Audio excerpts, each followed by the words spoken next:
Já, hæ, aftur og gaman að sjá ykkur. Vonandi allir búin að fylla á kaffibollan og aðeins búin að vakna í stuðinu. Og en nú erum við komið með frábæran fyrirlesara, hann Guðmund Sigurðsson frá Vistorku.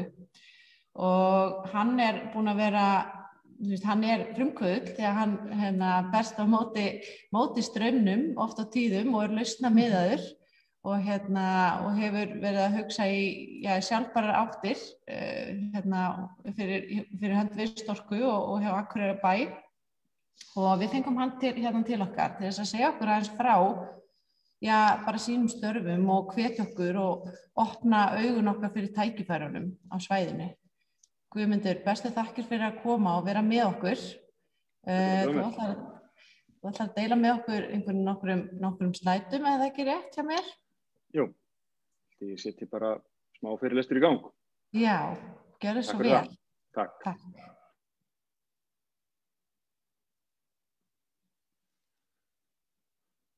Þetta skila sér til ykkar.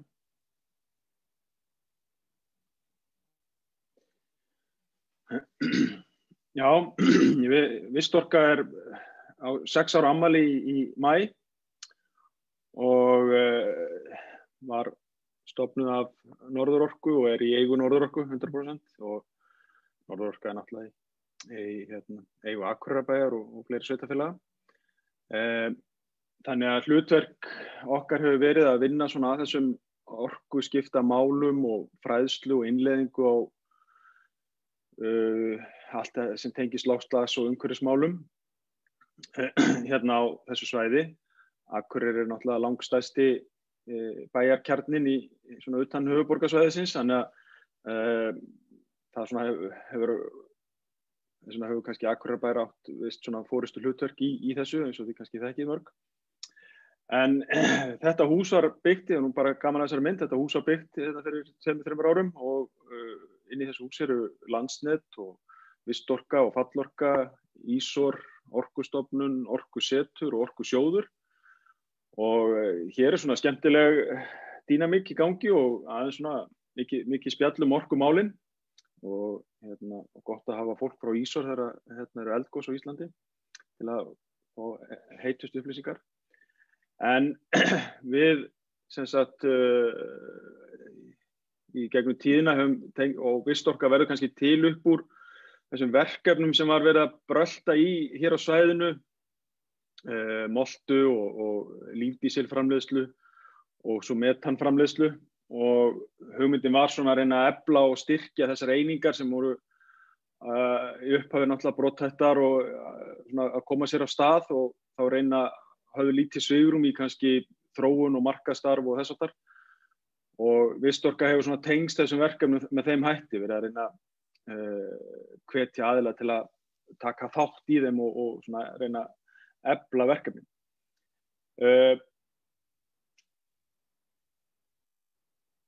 Hér bara við hliðina á okkur fallegur dalur, Glerárdalur, og þið hafum kannski flest heyrt af því að það búið að virkja þarna ofarlega í dalnum. Fallorka virkjaði þarna fyrir nokkrum árum og framleiðir núna rafmagn, sett upp virkjun 3,3 megawatt. En það ekki það eina sem á Glerárdal, það líka gömlu sorphaugarnir og þar verið að hirða metan og svo kallað hauggas og verið að vinna úr því metangassið. Og síðan erum við náttúrulega með líka skógrækt. Þannig að í þessum fallega dal sem er mikið útvistasvæði, þá sem sagt þessi virkjun sem að framleiðir sem samsvarar rafmagni fyrir 10.000 rafbíla á hverju ári. Þannig að bara þessi eina virkjun getur framleitt rafmagn handa hverju heimili á Akureyri fyrir 1 rafbíl á hvert heimili. Og svo erum við sem sagt með þarna metan af haugnum og þar hægt að framleiða metan sem svarar svona 600 til 1000 fólksbílum.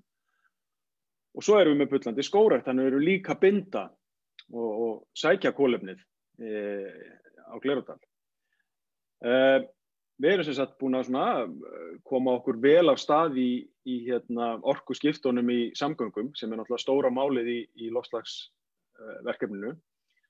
Og í þessu hlutverk Vistorku meðal annars að reyna að finna leiðir hvernig við leysum þessi mál, sækjum styrki, sóttum fjölmarga styrki í tengslum við þetta, kannski aðalur Orkusjóði, á sínu tíma sóttum við fyrir hönd allra sveitarfélaga á Norðurlandi til að setja upp hleðslustöðvar og það var svo hluti af verkefni ON og núna fengum við nýlega styrk með Fallorku í það að setja upp 3 hleðslustöðvar á Akureyri.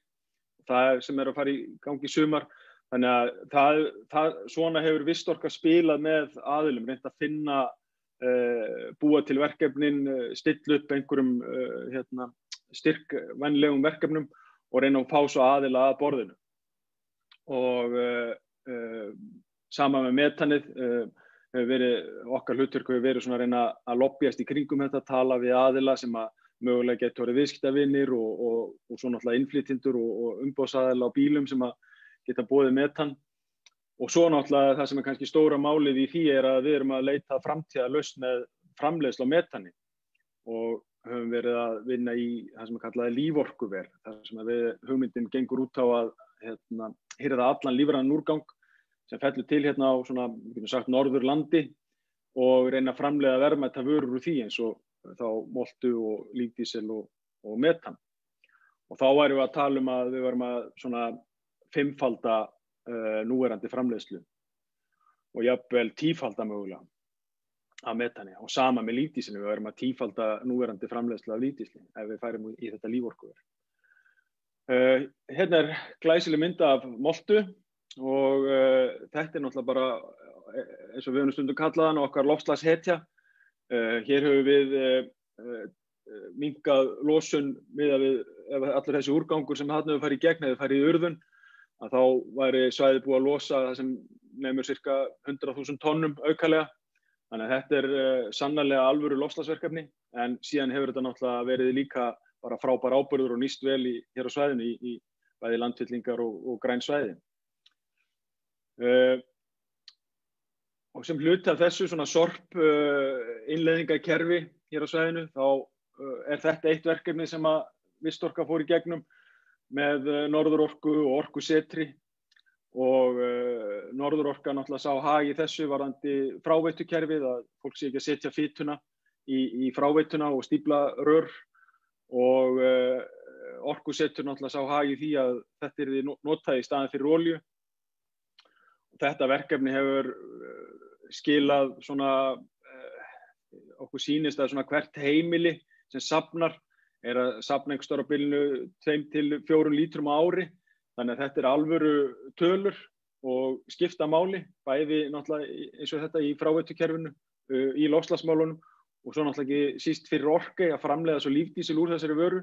Þarna verið að safna hráefni og eins og við segjum, þarna sá sem að tekur þátt í þessu verkefni, hann svona orkuframleiðandi og þessi lífdísill hefur síðan verið nýttur á skip, malbiksframleiðslu og fleira út í Grímsey og þetta náttúrulega þá svona, hvað myndu kalla, kolefnishlutlaust eldsneyti, vissulega náttúrulega verður losnar CO2 við brennsláði en þetta sem sagt þá hlutlaust. En í þessu til að framleiða úr þessari steikingarolíu, til þess að framleiða lífdísil, þá þarf feril þar sem inn tekið metanól. Og í gegnum tíðina hefur Orka verið að nota metanólið frá Svartsengi og það metanól sem þá framleitt úr, sem enn eitt svona nýsköpunarverkefni getum við sagt og það náttúrulega verið að fanga útblástur frá jarðvarmavirkjun og verið að tengja við vetni og verið að framleiða metanól. Þetta metanól síðan notað til að búa til lífdísil.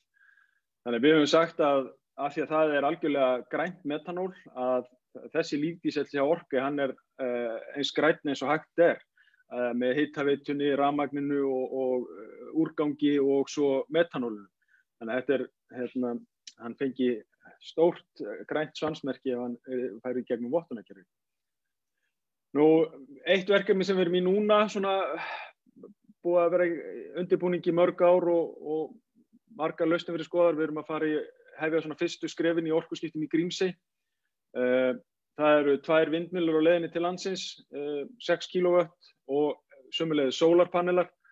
Þannig að þarna í sumar munum við vonandi sjá fyrstu svona merkin alvöru orkuskipti í Grímsey. Og svo bara lokum þá langaði mig að sýna ykkur, þetta svona, við gerum myndband Grænu Akureyri, tengdu það við nýtnivikuna sem var í október.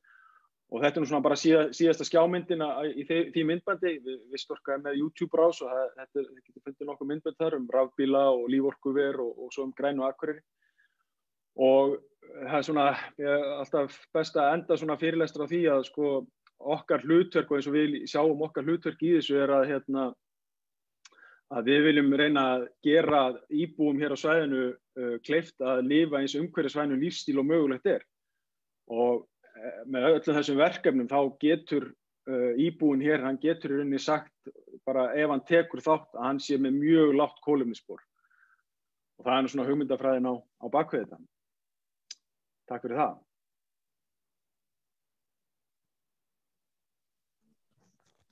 Takk fyrir Guðmundur. Þetta var ótrúlega skemmtilegt og þið eru alveg svo kraftmikið öll saman í þessu öllu og bara svo mikilvægt að hafa fólk eins og ykkur til þess að hugsa fyrir okkur öll hinn í varðandi loftslagsmál og opna augun okkar fyrir þeim. Þetta er að verða risastórt málefni og verður alltaf stærra og stærra finnum maður svo bara áberandi fyrir.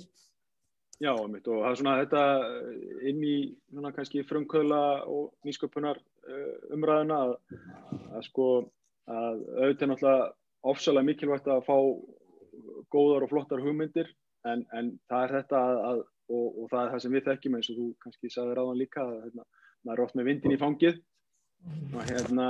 og það þetta að halda út og finna byggja upp sitt network og finna sína svona sterku leið í gegnum storminn sko og það ekkert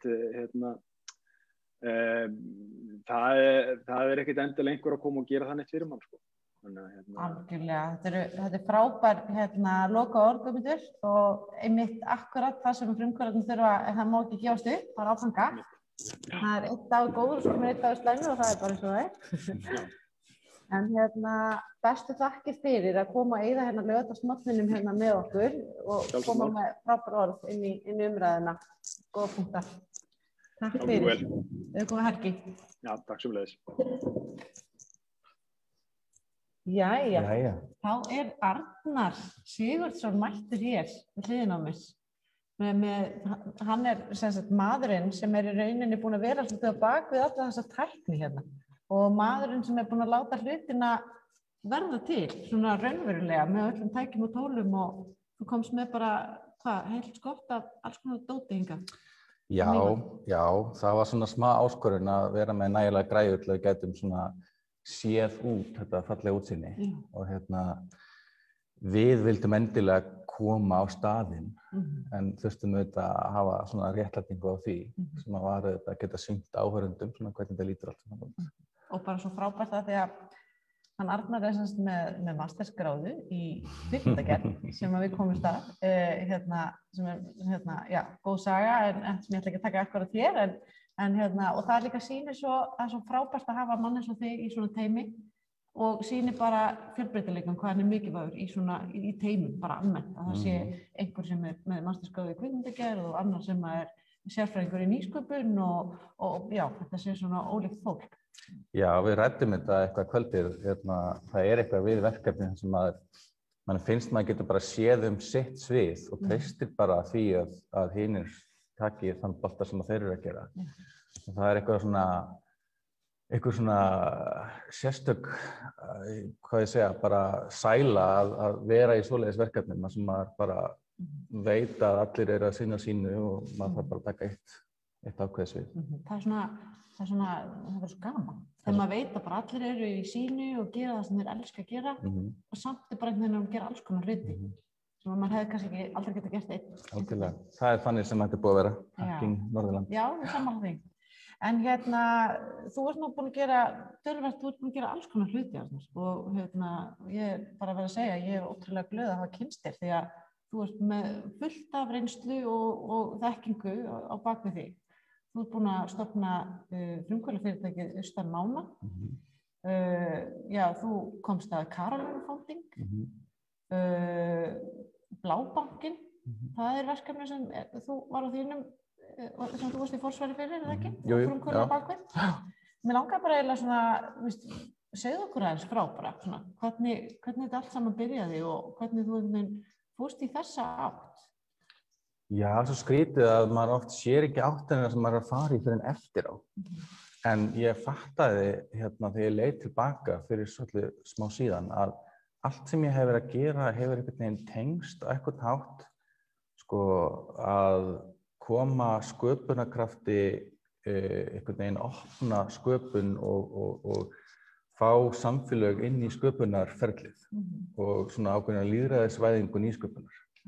Þannig að þú veist, Caroline Fund var þetta er hópfjármögnunar vettvangur sem að opnar það að fólk geti fjárfest í áhugaverðum hugmyndum og allir geti sótt sér fjármagn eins og það þurfi. Blábankinn var og er nýsköpunar og frumkvöðlamiðstöð sem er svona staðsett á staða sem að kannski fólk hugsaði ekkert endilega að væri einhvers konar hotspot fyrir nýsköpun sem er Þingeyri á Vestfjörðum. Blábankinn er svona staður, svona frumkvöðlasetur eða hvernig myndir lýsa Blábankann? Já, sko Blábankinn eins og ég sá verkefnið að þá voru alls konar stofnanir í samfélaginu þetta Þingeyri sem ég þekki ekki til, þetta er svona lítið sjávarþorp og eins og mörg af þessum litlu sjávarþorpum búin að missa mikið af fólki og sérstaklega unga fólkið, helmingurinn farinn á þetta 20-30 árum og og með þessari svona fólksfækkun að þá hafa alls konar stofnanir horfið úr samfélaginu. Þú veist, þannig að það var sparisjóður, það var kaupfélag, það var sveitastjórn og svo framvegis. Og og þá Blábankinn var svona verkefni sem gekk út á að hvernig stofnun þarf þetta samfélag.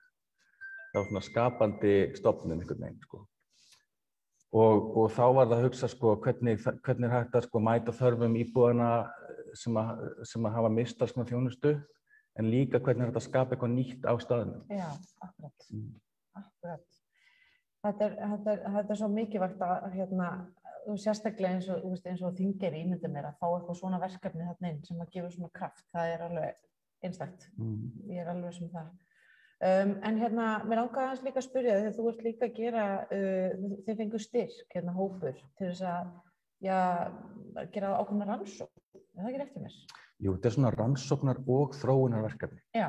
Þannig að þetta annars vegar, þetta gengur út á að horfa á hvernig er hægt að þróa og ýta undir vistkerfi nýsköpunar í dreifðum byggðum. Og annar hlutinn er kannski svona algjört rannsóknarefni og þar erum við með frábært fólk eins og Magdalenu sem er búin að vera með okkur í teyminu, en líka í samstarfi við Háskólasetur á Vestfjörðum. Það er bara svona skoða hlutina frá bara svona fræðilegu sjónarhorni. En svo er þetta þróunarverkefni líka, þetta er svona nýsköpun nýsköpun. Já.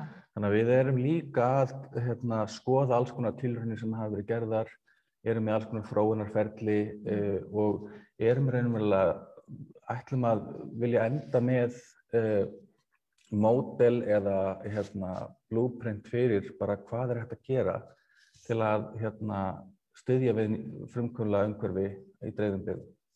Já, þetta er bara svona, þetta hittir mig svona í hjartastað þegar ég brenni fyrir því að búa til svona öflugt frumkvöðlastarf á landsbyggðinni. Já, það er svona skemmtilegt ef við hittumst fyrst og byrjum að ræða þetta. Það var eiginlega geggjað, maður fann að maður bara hitti bara, vá, það var bara maðurinn sem ég þurfti að tala við, það var svolítið svoleiðis. Já.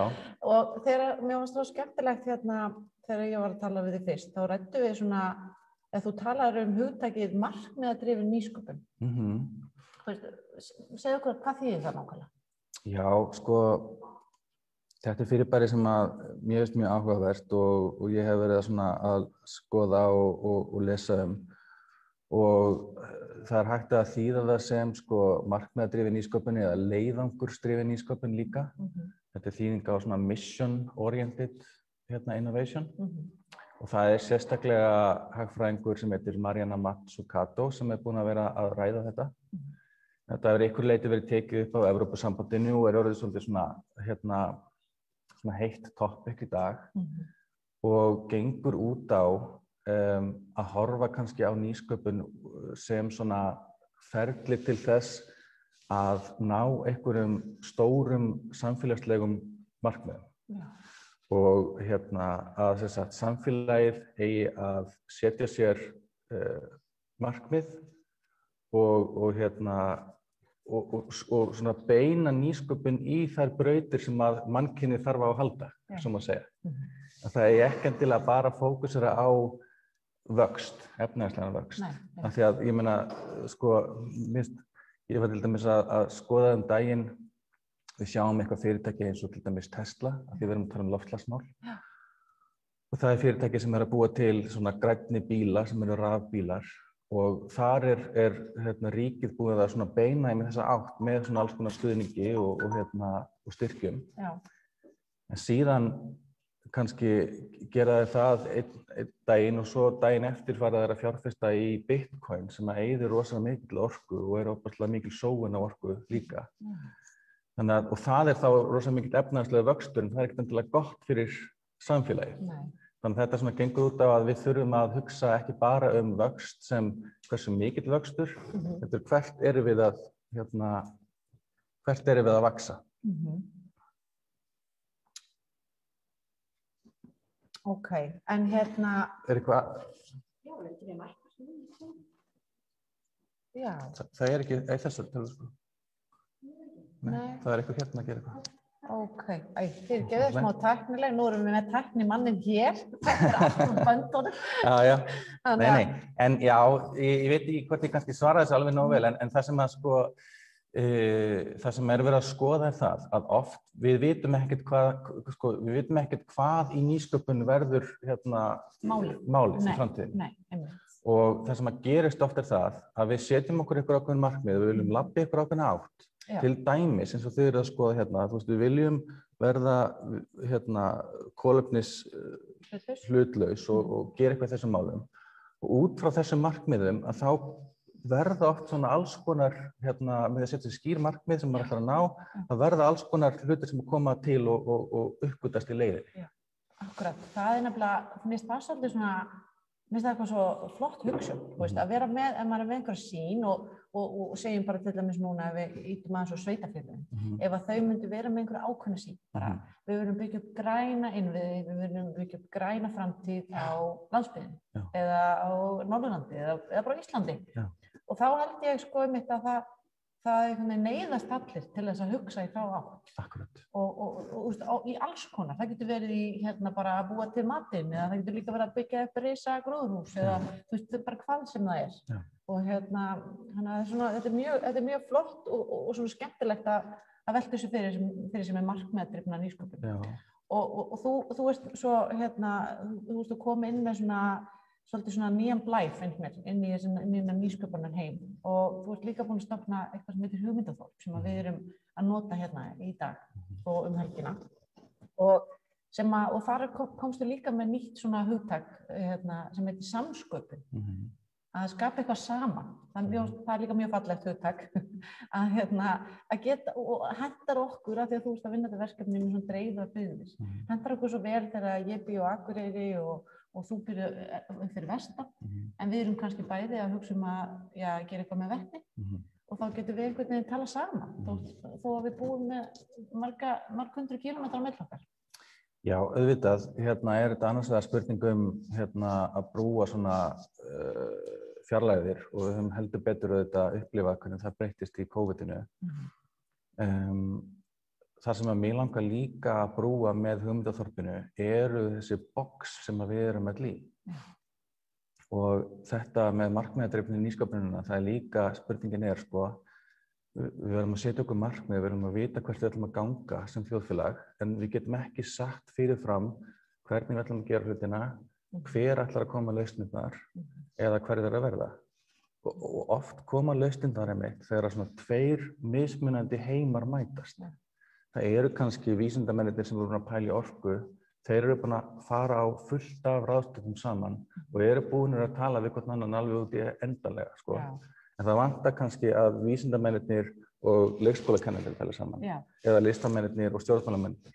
Þannig að það er oft svona að opna þessi box ákveðin markmið. Það er það sem getur verið svo mikil gerjun í.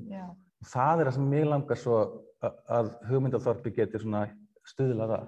Tengja saman alla hópana í þjóðfélaginu sem eru oft á tíðum einsleitir og það er í rauninu líka bara innan fyrirtæki, þegar maður hugsa það. Algjörlega. Þú veist, að við skiptum okkur oft í einhverja deildir, það er lögfræðingarnir saman, viðskiptafræðingarnir, umhverfisnefndin, skilurðu, og svo geggjað ef við náum að nýta þekkingu allra og einhvern veginn vinna svolítið þvert á allt og íta þessum sílóum svolítið frá. Já, við þurfum alla til og við þurfum að allir séu skapandi og við getum ekki endilega, sko, það er einmitt þetta sem að tengist, sko, dreifðum byggðum og landsbyggðinni og öllu þessu, að sko, mér hugnast ekki svona framtíð þar sem að nýsköpun er eitthvað sem er gert bara á einum stað og allir hinir einhvern veginn dansa bara með. Þannig að þú veist, það er sko, þessi hugmynd einmitt að það þurfi allir að taka þátt og leggja til og vera svona að skrifa handritið að þessari kvikmynd sem við erum öll í saman. Einmitt, algjörlega sammálaðir, sko. Við kannski bara svona ein spurning að lokum, þegar þú ert búin að stúdera þetta mikið, bara nýsköpun yfir höfuð og á Íslandi. Eru einhverjar svona ólíkar áskoranir, eða er þetta ólík áskorun að vera í nýsköpun á landsbyggðinni eða að vera á höfuðborgarsvæðinu? Já, Þetta er stór spurning. Já, en mjög góð samt sem áður og ég kannski ekki búin að, sko, ég á eftir að stúdera það alveg hellingi viðbót. En ég get sagt þér svona alls konar sem ég hef heyrt. Og ég veit ekki hvort það er kannski rétt eða ekki, en maður til dæmis heyrir að frumkvöðlar úti á landi hugsi meira sitt nær umhverfi. Og frumkvöðlar kannski á höfuðborgarsvæðinu séu meira að hugsa bara alþjóðamarkað. Þetta er eitthvað sem maður hefur ekkert fleygt. Ég ætla ekki alveg að fullir það síðan. Að það sé til dæmis ein ástæðan fyrir því að frumkvöðlar út á landi eiga erfiðara með að sækja í samkeppnissjóði eins og tækniþróunarsjóð og svoleiðis. Þar er verið að styrkja svona stóra markaði og mikinn vöxt. Þannig að það má kannski velta fyrir sér hvort það sé gott eða hvort að frumkvöðlar út á landi mættu hugsa meira í alþjóðlegu samhengi eða eitthvað svoleiðis, sko. Sko, það er annað auðvitað sem að ég hef uppgötvað og upplifi, sko, það að búa á okkur stað, það er ákveðin svona, það markar mann og það verður hluti af manns sjálfsmynd. Og stundum, göngum við út frá því og gerum hlutinu svolítið svona, þú veist, ef ég bý á Vestfjörðum þá þarf það sem ég er að gera að vera einhvern veginn svona vestfirskt, sko. Og það getur verið gott og frjótt, en það getur líka verið kannski stundum upplifum að það hamlandi, sko. Af því að það er líka, búum líka í veruleika sem að það er að gera hvað sem er, hvar sem er.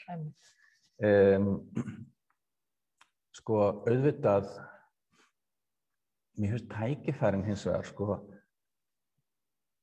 sko, ástæðan fyrir því að ég hef áhuga á nýsköpun í dreifðum byggðum, ég var í þessu, í þessi ár á Þingeyri og Vestfjörðum, núna er ég bý í borginni. Mér finnst ég held að frumkvöðlið utan höfuðborgarsvæðisins sé miklu áhugaverðara, en því ég held að það sé svo mikið af ónýttum tækifærum. Og sko, það meikar auðvitað hellingssens að þjappa umhverfinu saman í Reykjavík og ekki bara Reykjavík, kannski bara í Vatnsmýrinni, þú veist. Þar sé hugverkaiðnaðurinn, þar sé háskólarnir og rannsóknarstofnanirnar og þar séu stóru nýsköpunarfyrirtækin. Út frá svona ákveðinu svona bara lógík og rökhyggju, sko, þá er þetta svona dæmigerð leiðin til að byggja upp nýsköpunarumhverfi. En það einmitt það sem svo skemmtilegt við nýsköpun, að það mjög sjaldan sem að hún endar eins og fólk hélt að það væri í byrjun. Já. Og það mjög gaman af manni sem heitir Paul Graham, sem að útskýrði einmitt að sko, góðar hugmyndir, þær eru flestar eitthvað sem að aðrir eru búin að finna nú þegar. Þannig að ef þú ferð á einhvern stað þar sem er augljóst að vera með góðar hugmyndir, þá eru þær allar eiginlega fráteknar. Þannig að til þess að finna nýju góðu hugmyndirnar, þá verður að fara í aðra átt en meginstrauminn. Og ég held að það sem er að gerjast svona utan þessa svona típiska frumkvöðlaumhverfis á Íslandi, það sé staðurinn til að finna þessar nýju góðu hugmyndir sem að aðrir eru ekki að spotta, að þeir hugsa bara út frá sínum 3 kílómetra radíus í Vatnsmýrinni, skilurðu? Þannig að það er þetta sem ég finnst svo áhugavert. Þannig að ég held að, sko, ég trúi því virkilega að það sem að muni vera frumlegt og nýtt og róttækt og bara svona disruptive í frumkvöðlaumhverfinu á Íslandi, ég held að það muni koma frá landsbyggðinni. Ég vona það. Mér finnst þetta frábær lokaorð. Ég geti talað við því allan dag. Þú ert með þessum fullur fróðleiks og þekkingar, þannig að það er svo gaman að heyra hvað þú hefur að segja. Og kannski einmitt þurfum við eitthvað aðeins að bara blanda þessu öllu saman. Einhverjir eru höfuðborgarsvæðinu að koma á Norðurland eða eitthvað vestur og kannski við að hugsa aðeins stærra með því að heyra frá fólkinu á höfuðborgarsvæðinu hvað þau eru að hugsa stórt og alþjóðlegt. Þannig að einmitt hjálpum hver öðru. Takk sömuleiðis, þetta er bara alveg ótrúlega gaman að taka þátt í þessu og vera hérna með ykkur. Og sjá bara, ég er heillaður af líka þeim krafti sem er í gangi hérna. Og bara einhvern veginn stemmingunni sem maður finnur hérna og sérstaklega hérna við Mývatn sem ég fengi að kynnast. Það er allt einhvern veginn í gangi. Við höldum áfram að gera eitthvað magnað. Takk fyrir. Takk fyrir sömuleiðis, já. Já, sko. Nú ætla að svara að stoppa. Já, einmitt. Nú ætla að stoppa. Akkurat.